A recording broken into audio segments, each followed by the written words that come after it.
12 on the agenda, which is the monthly budget monitoring report for the 28th of February 2015. And as you will be aware, the monthly report obviously running to the end of its period before we get to the outturn report in June of this year, and then monthly monitoring report starts again reporting from April onwards.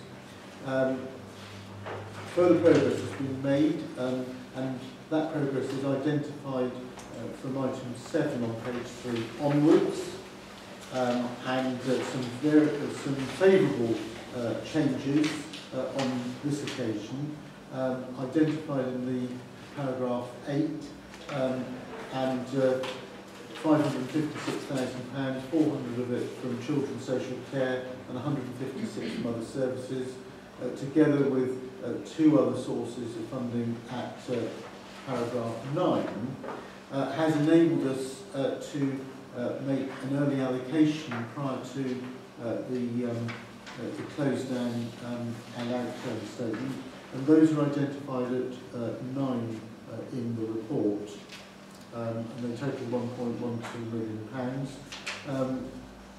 And just in brief, there's a top up to the redundancy fund.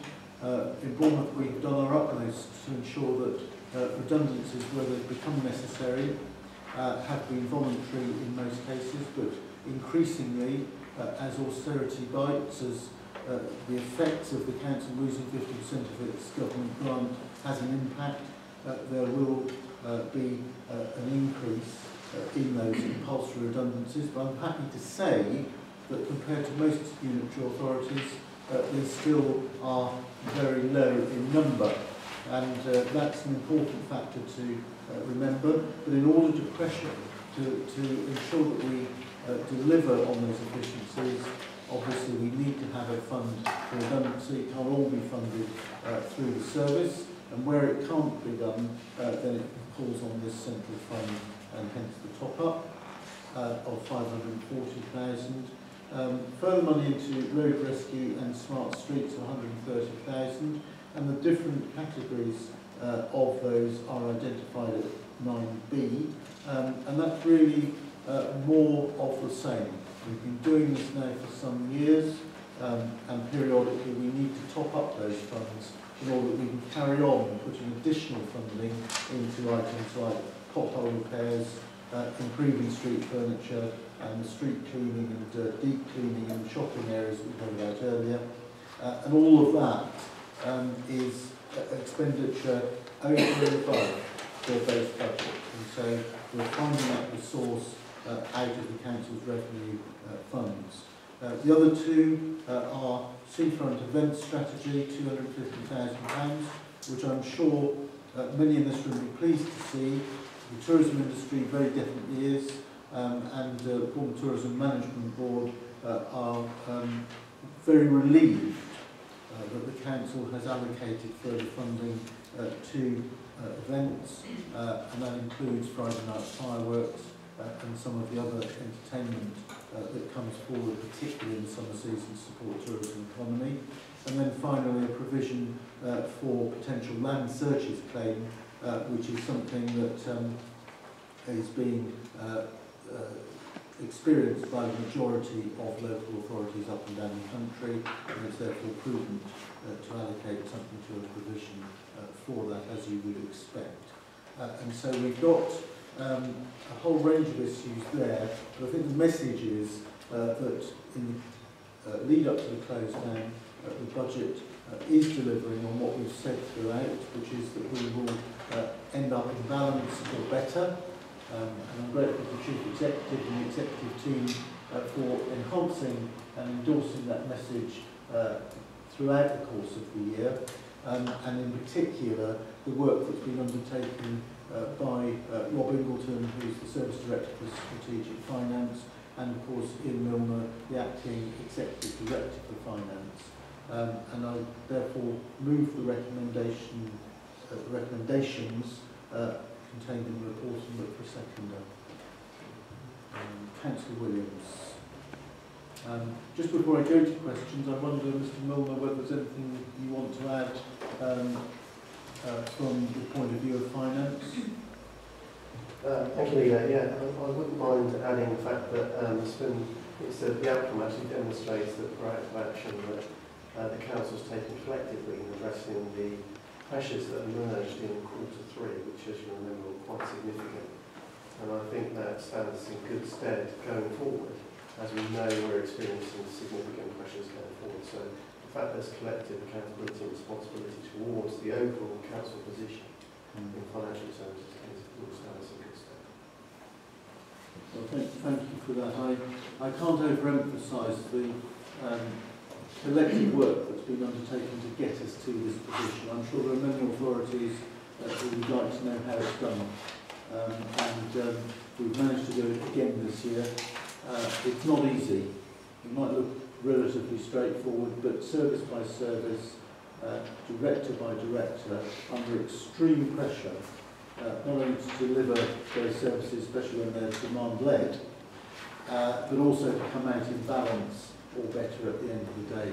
Very, very difficult to do in the public services, particularly given that 75% of our expenditure in this coming year will be for children's and adult social care. And that really encapsulates the demand-led nature of our budgets today. So I commend the report, but I also pay tribute to the huge amount of work done across the authority. Turning to questions from members not from the Cabinet. Mr Mayor? Thank you, Leader. Once again, that's a good news story, isn't it?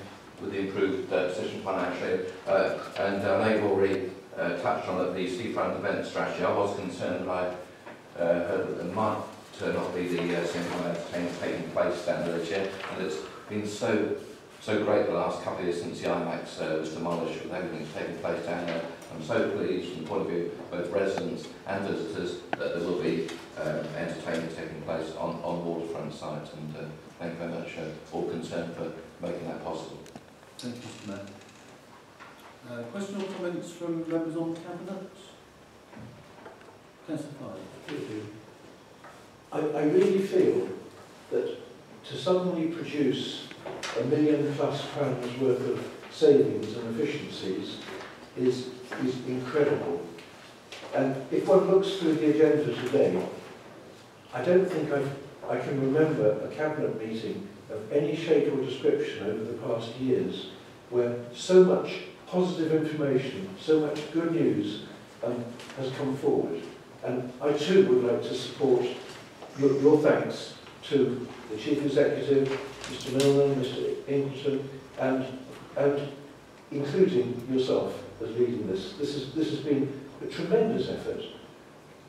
Over the year, there's been careful supervision of the funds.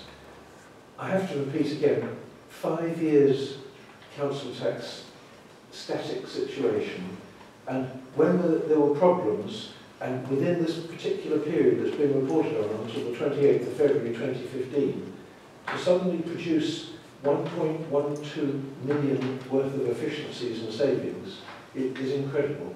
And I wish to support the move, but I also wish to thank everybody involved in this. It's really exceedingly good. Well, thank you for those comments, Councillor Fyfe.